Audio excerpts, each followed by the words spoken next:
Hello बच्चों, क्या हाल चाल और सब बढ़िया। तो आज हम स्टार्ट करने जा रहे हैं बच्चों मैथ्स का चैप्टर नंबर 3 अंडरस्टैंडिंग क्वाड्रिलेटरल्स के बारे में। तो हमने इस चैप्टर में एक्सरसाइज 3.1 और 3.2 कंप्लीट करवा रखा है। आप हमारी चैनल यूट्यूब पर विक्रम सर क्लास 8 के चैनल पर यूट्यूब पर अपलोड हो चुकी है वीडियो। ठीक है बच्चों, एक्सरसाइज 3.1 एंड एक्सरसाइज 3.2 की वीडियो। ठीक है बच्चों, तो हम आज इस वीडियो में समझने वाले हैं एग्जाम्पल नंबर 3, एग्जाम्पल नंबर 4 और एग्जाम्पल नंबर 5, एग्जाम्पल नंबर 6 के बारे में। तो पूरी वीडियो में बने रहिएगा बच्चों, आपको बहुत ही अच्छी तरीके से ये सारे एग्जाम्पल समझ में आ जाएंगे। ठीक है बच्चों, तो वीडियो को स्टार्ट करने से पहले अगर आप हमारे चैनल पर पहली बार आए हैं तो ज़रूर चैनल को सब्सक्राइब करके बेल आइकन दबाना ना भूलना बच्चों। तो चलिए स्टार्ट करते हैं एग्जाम्पल नंबर 3। एग्जाम्पल नंबर 3 क्या कह रखा है बच्चों, find the perimeter of the parallelogram PQRS। हमें सिंपल सा बोल रखा है कि हमें एक पैरेललोग्राम दे रखा है PQRS, उसका पेरीमीटर फाइंड करना है। अब पेरीमीटर कैसे फाइंड होता है, रेक्टेंगल का हमें पता है 2, रेक्टेंगल का हमें पता है 2L + B, बट पैरेललोग्राम का कैसे निकालेंगे। पैरेललोग्राम के सारे साइडों को आप प्लस कर देंगे तो उससे हमारा पेरीमीटर निकल के आ जाएगा। इसमें हमें दो साइडें दे रखी है बच्चों, PQ हमें दे रखी है 12 सेंटीमीटर एंड QR हमें दे रखी है 7 सेंटीमीटर। तो इसका मतलब क्या है बच्चों, QR के पैरेलल मतलब उसके जो सामने है ये PS भी क्या होगा बच्चों 7 सेंटीमीटर, और PQ के सामने जो अपोजिट साइड्स है SR वो भी कितना होगा बच्चों 12 सेंटीमीटर। ठीक है बच्चों, क्योंकि पैरेललोग्राम में जो पैरेलल साइड्स क्या होती है बच्चों उसकी इक्वल होती है। तो यहाँ पर क्या लिखेंगे बच्चों, देयरफॉर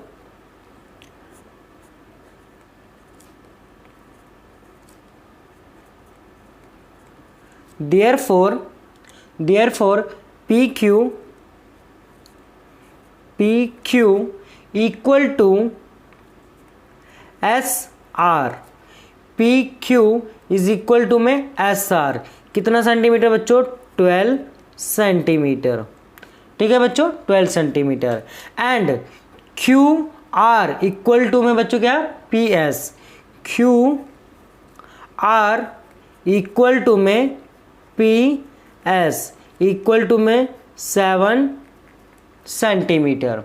ठीक है बच्चों, तो हमारा पेरीमीटर क्या आएगा, perimeter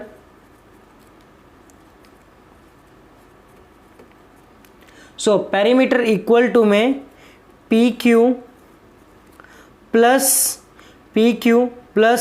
SR plus QR plus PS। ठीक है बच्चों, चारों साइडों को हम प्लस कर देंगे। PQ कितनी है बच्चों 12 सेंटीमीटर, SR कितनी है 12 सेंटीमीटर, QR कितनी है 7 सेंटीमीटर एंड PS कितनी है 7 सेंटीमीटर। ठीक है बच्चों, तो सबको प्लस कर दिया, कितना आ गया 38 सेंटीमीटर। ठीक है बच्चों, तो एग्जाम्पल नंबर 3 बहुत ही इजी था, आपको बहुत ही अच्छी तरीके से समझ में आ गया होगा कि पेरीमीटर हम कैसे निकालते हैं। सारी साइडों को प्लस कर देना, उसी से हमारी पेरीमीटर निकल के आ जाएगी। तो इसका पेरीमीटर कितना निकलेगा बच्चों 38 सेंटीमीटर। तो एग्जाम्पल नंबर 4 को समझते हैं बच्चों। एग्जाम्पल नंबर 4 क्या है, BEST best is a parallelogram. हमें दे रखा है एक बेस्ट का BEST बेस्ट, हमें एक पैरेललोग्राम दे रखा है। Find the value of X, Y and Z। इसमें हमें क्या वैल्यू फाइंड करनी है बच्चों, X, Y और Z की वैल्यू फाइंड हमें करनी है। तो इसकी वैल्यू हम कैसे फाइंड करेंगे, तो चलिए इसको भी स्टार्ट हम करते हैं। तो सबसे पहले सिंपल सा है, पैरेललोग्राम में अगर साइड्स इसके पैरेलल्स हो सकते हैं मतलब इक्वल हो सकते हैं, तो इसके एंगल्स भी क्या होंगे बच्चों इक्वल होंगे। आमने सामने वाले सारे एंगल्स क्या होंगे बच्चों इसके इक्वल होंगे। तो सबसे पहले हम लिखेंगे, यहाँ पर लिखेंगे S इज इक्वल टू में S इज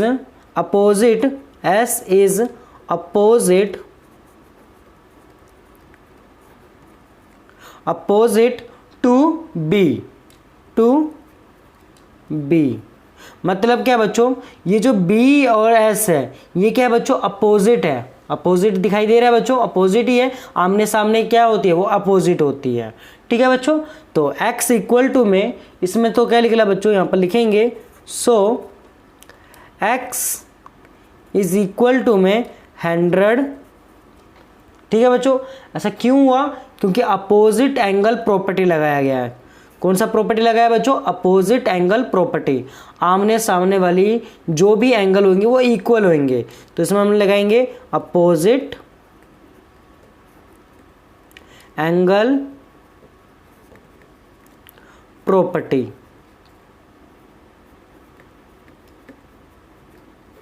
ठीक है बच्चों, अगला हमारा अब निकालना है बच्चों y।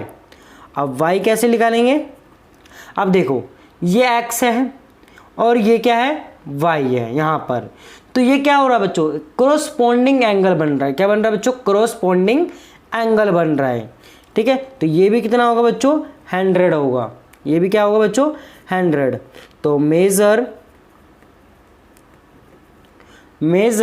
Of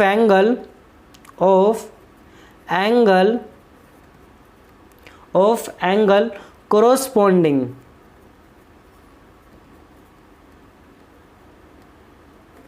corresponding to angle x। ठीक है बच्चों, कोरोस्पोंडिंग एंगल x। अब यहाँ पर z क्या होगा, यहाँ पर हमारा 100 ये आ गया, तो ये कितना हो जाएगा बच्चों, 80। क्यों, अब यहाँ पर ये बच्चों देखो कि यहाँ पर क्या बन रहा है, 180 की लाइन होती है हमेशा। तो अगर ये 100 बन रहा है तो ये कितना बनेगा, 180, मतलब 80 बनेगा ये। तो z इज इक्वल टू में 80 डिग्री, z इक्वल टू में 80 डिग्री। यहाँ पर क्या लिखेंगे बच्चों हम,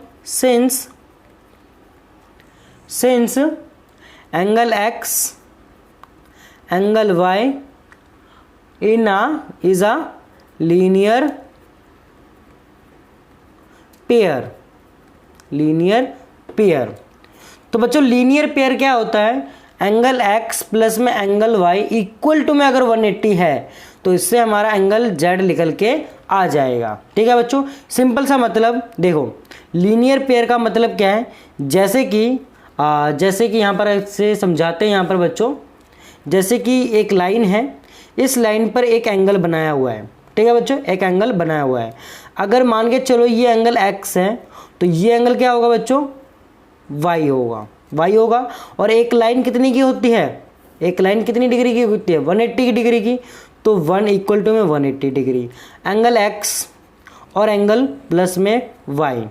तो angle x plus angle y equal to में 180 बना, इसे हम कहेंगे लीनियर पेयर। कोरोस्पोंडिंग एंगल किसे कहेंगे, देखो बच्चों इसको भी समझो। जैसे कि दो पैरेलल लाइंस हैं और इसमें एक ट्रांसवर्सल लाइन है जो लाइन इसे काट रही है। ठीक है बच्चों, मान के चलो यहाँ पर एंगल x है और ये एंगल क्या है, y है। एंगल ये क्या है बच्चों, y है। ठीक है, तो एंगल x और एंगल y क्या है, ये कोरोस्पोंडिंग एंगल्स है। मतलब एक देखो, मान के चलो कि सीढ़ी चल रही है, एक पहली सीढ़ी, दूसरी सीढ़ी, फिर तीसरी सीढ़ी, फिर चौथी सीढ़ी। अगर मैं इसके ऊपर एक और लाइन डाल दूं तो यहाँ पर डाल दूं z, तो ये पहली सीढ़ी, सेकंड सीढ़ी और थर्ड सीढ़ी, ये तीनों एंगल क्या होंगे बच्चों, इक्वल होंगे। तो किस कारण से होंगे, कोरोस्पोंडिंग एंगल होंगे। ठीक है बच्चों, मान के चलो कि सीढ़ियाँ चल रहे हैं तो सीढ़ियाँ क्या होंगी, सारी इक्वल्स होंगे। इसी वजह से यहाँ पर हमने जो y इक्वल टू में लिखा है 100 डिग्री, वो किसके वजह से लिखा हमने, कोरोस्पोंडिंग एंगल के वजह से। किसका, x का कोरोस्पोंडिंग एंगल है y, तो जिसके वजह से हमने y को लिखा है 100 डिग्री। ठीक है बच्चों, आई होप आपको कोरोस्पोंडिंग एंगल, लीनियर पेयर अच्छे से समझ में आ गया होगा। ठीक है बच्चों, चलिए एग्जाम्पल नंबर 5 को समझते हैं अब। एग्जाम्पल नंबर 5 में क्या क्या रखा है बच्चों, इन अ पैरेललोग्राम रिंग। हमें एक पैरेललोग्राम दे रखा है, ring RING ring. If M angle R, M हमें दे रखा है बच्चों कितना, मतलब एंगल R कितना दे रखा है, 70 degree. Find all the other angles, हमें सारे एंगल्स पता करने हैं तीनों। तो कैसे पता करेंगे, चलिए इसको भी देखते हैं। अभी अभी हमने देखा कि अभी देखा एग्जाम्पल नंबर 4 में कि पैरेललोग्राम में आमने सामने वाली जो एंगल्स होते हैं वो क्या होते हैं बच्चों, इक्वल होते हैं। क्या होते हैं बच्चों, इक्वल होते हैं। तो यहाँ पर हम क्या लिखेंगे बच्चों, यहाँ पर हम क्या लिखेंगे, एंगल मतलब M, angle R equal to में 70 डिग्री, ठीक है। तो M angle N equal to में 70 डिग्री। क्यों लिखा बच्चों, क्योंकि ये दोनों क्या है, एंगल आर और एंगल एन, ये क्या है बच्चों, दोनों क्या है, अपोजिट एंगल। यहां लिखेंगे अपोजिट एंगल, प्रॉपर्टी लिख देना बच्चों, ठीक है। Opposite angle of a parallelogram हम लिख सकते हैं, opposite angle of a parallelogram. Parallelogram इस प्रकार से शो हम करेंगे, आप पेपर में पूरा लिखिएगा, ठीक है बच्चों, ऑफ अ पैरेललोग्राम। अब इसमें देखो हमारा एन निकल के आ गया, ये भी 70। अब हमें क्या निकालना है बच्चों, जी और आई निकालना है, एंगल जी और एंगल आई, ठीक है बच्चों। तो इसमें देखो कि सिंस, यहाँ पर लिखेंगे बच्चों since angle R and angle I R supplementary,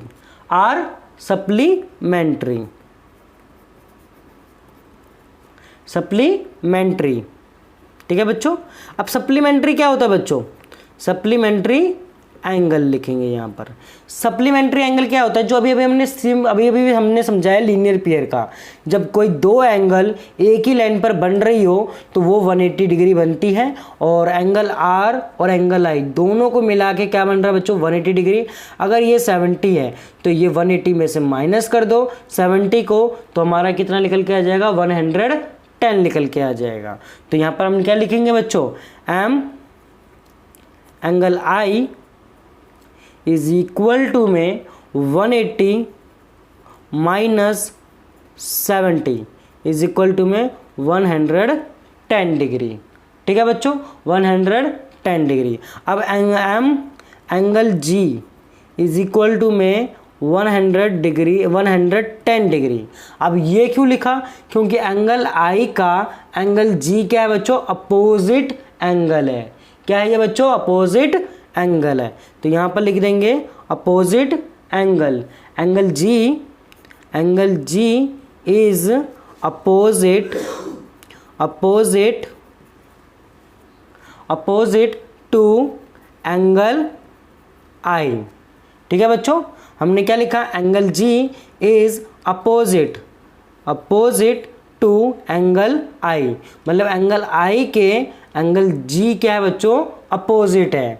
तो इससे हमारे सारे एंगल निकल के आ गए, angle R 70, angle N 70, angle I 110, angle G 110। तो आई होप एग्जाम्पल नंबर 5 भी आपको अच्छी तरीके से समझ में आ गया होगा। तो चलिए एग्जाम्पल नंबर 6 को समझते हैं।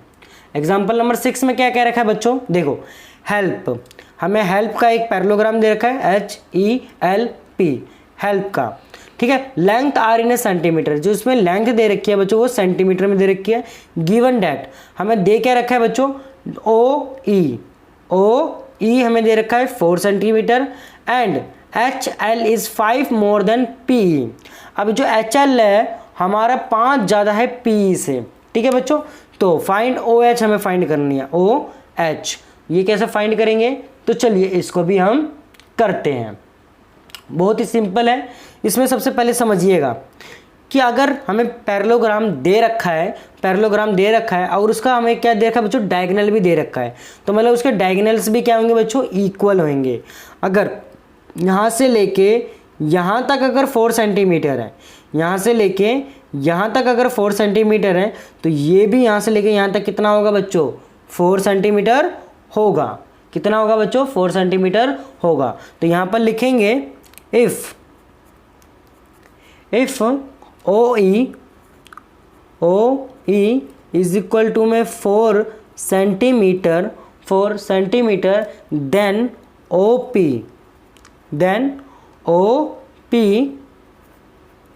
OP also is 4 centimetre. ठीक है बच्चों, क्यों होगा? क्योंकि डायगोनल्स आर इक्वल्स होते हैं, ये पी इक्वल टू में एच एल भी होगा। ठीक है बच्चों, सॉरी, ये जो हमारा ये जो एक लाइन है, ये जो पूरे लाइन है, अगर ये 4 सेंटीमीटर है तो इसका ये भी क्या होगा? इक्वली तो होगा ना बच्चों। अब जैसे कि ओ एच इक्वल टू में ओ एल होगा, वही चीज़ है। ठीक है बच्चों, तो ओ ई अगर हमारे 4 सेंटीमीटर दे रखे तो ओ पी कितना होगा? 4 सेंटीमीटर होगा। ठीक है बच्चों, अब इससे हमारा देखो, अब देयरफॉर यहाँ पर लिखेंगे सो, यहाँ पर सो लिखेंगे तो P कितना आ जाएगा बच्चों? P E is equal to में 8 सेंटीमीटर। पी ई कितना आ जाएगा बच्चों? 8 centimetre. 4 centimetre is equal to में 8 सेंटीमीटर। तो यहाँ लिखेंगे देयरफॉर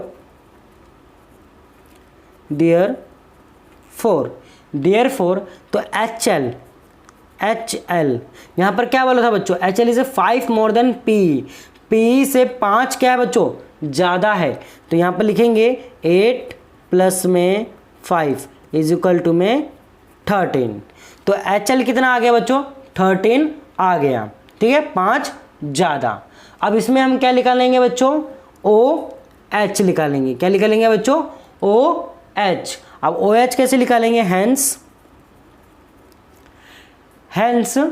अब ओ एच निकालने के लिए, अब देखो एच चल रही है, एच एल का अगर मैं आधा कर दूंगा तो मेरा ओ एच निकल के आ जाएगा, ओ एच निकल के आ जाएगा। तो मतलब इसको मैंने आधा करा, किसका? एच एल का। किसका? एच एल का। तो हाफ ओ एच कितना? 13। अब ये क्या कर दिया मैंने बच्चों? हाफ एच एल कर दिया। एच एल का आधा ओ एच होता है, तो हाफ एच एल कितना दे रखा था बच्चों हमारा? वो 13। तो हाफ मल्टीप्लाई 13 कर दिया। इससे हमारा क्या निकल के आ जाएगा बच्चों? 6.5 सेंटीमीटर।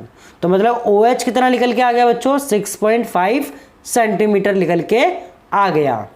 तो आई होप आपको एग्जाम्पल नंबर 3, 4, 5 एंड 6 ये चारों अच्छे से समझ में आ गए होंगे बच्चों।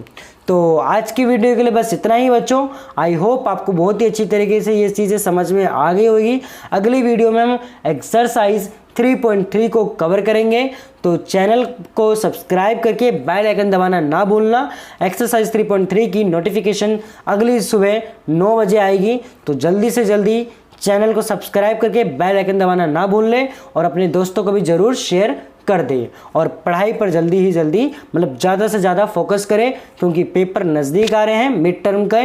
तो all the best for paper के लिए, और प्रैक्टिस बहुत ही अच्छी तरीके से करिए मैथ्स के भी।